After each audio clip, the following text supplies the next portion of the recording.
નમસ્કાર દર્શક મિત્રો, સૌરાષ્ટ્ર ધારા ન્યૂઝમાં આપ સૌનું સ્વાગત છે। સમાચાર મળી રહ્યા છે કે બસરા નગરપાલિકાના સફાઈ કામદારો દ્વારા સતત બીજા દિવસે પણ હડતાલ યથાવત જોવા મળી। સફાઈ કામગીરીથી અળગા રહી વિવિધ માર્ગો પર સૂત્રોચ્ચાર સાથે રેલી યોજાઈ।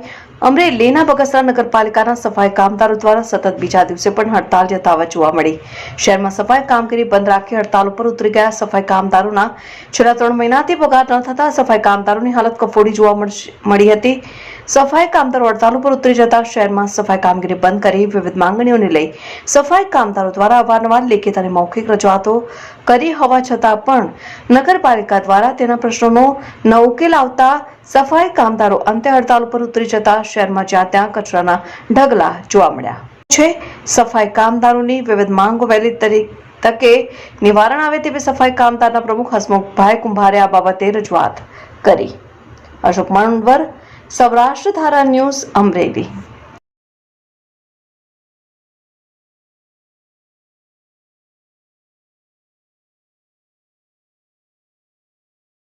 આંદોલન છે। સફાઈ કામથી વંચિત છે।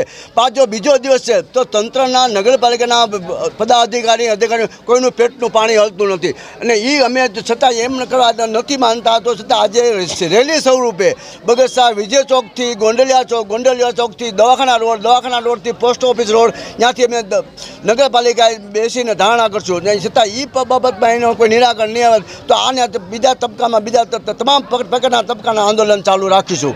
કોઈ જાતની લોકલ મુલાકાત નથી કરી। જે અમે તંત્રને ગયા હતા બેઠા હતા અમને અમારો કોઈ અવાજ સાંભળ્યો નહીં, કોઈનું પેટનું પાણી ન આવ્યું। માથે જતા અમને ધાક ધમકી ડરાવવામાં આવ્યા અને એ લોકોએ નોટિસો સ્વરૂપે એમ કીધું જો કાલથી સફાઈ કામદાર કામે નહીં ચડી જવામાં આવે તો તમામ સફાઈ કામદારને છૂટા કરી દેવામાં આવશે એવી નોટિસ દ્વારા ધમકી આપવામાં આવીશ।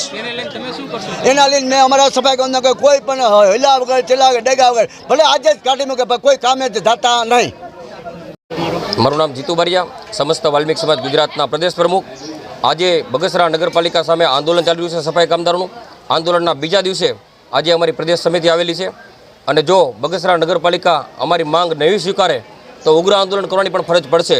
જેમ કે 3 માસનો પગાર બાકી હોય, લઘુત્તમ વેતન મુજબ પગાર ચૂકવવામાં ન આવતા હોય અને અનિયમિત પગારના કારણે આ જે હક અધિકારથી વંચિત અને પીડિત લોકોને એની પાસે બીજી કોઈ રોજગારી ન હોય, જો સફાઈની કામગીરી કમ્પ્લીટ રીતે કરતા હોય તો આ લોકોને પગારથી વંચિત રાખવામાં આવે છે અને આનું ખરેખર શોષણ કરવામાં આવે છે એવું પણ કહી શકાય।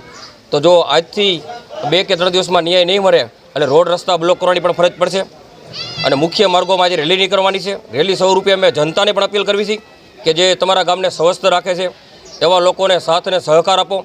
અમે બગસરા ગામ પણ બંધ થાય તેવો પણ એક દિવસ પ્રયત્ન કરીશું। જે વેપારી મંડળ છે તેને સાથે લઈને ચાલશું અને નગરપાલિકા જે આંખ આડા કાન કરીને જે સફાઈ કામદારનું શોષણ કરે છે અને જે પૂરતું વેતન નથી આપવામાં આવતું તો આ વેતનને અમે ચલાવી નહીં લેવાય અને આની માટે જે પણ કાંઈ કરવું પડશે અમારા કામદારો માટે અમે દરેક બાબતમાં તૈયાર છીએ। આને માટે તંત્રએ શું પ્રયાસ આપ્યો? તંત્રએ અત્યાર સુધીમાં કોઈ પણ એને જવાબ પણ નથી આપેલો સફાઈ કામદારોને અને આવી અનેક 3 વર્ષથી આવી માંગ છે કે ભાઈ પગાર એને રેગ્યુલર આપો, એને સરકારશ્રીના પરિપત્ર મુજબ વેતન આપો। તો આવી દરેક બાબતમાં બગસરા નગરપાલિકા નિષ્ફળ ગઈ છે અને માત્ર ને માત્ર આવા નાના સમાજનું શોષણ કરવું અને ગામને સ્વસ્થ રાખવું તે જ એની નીતિ છે।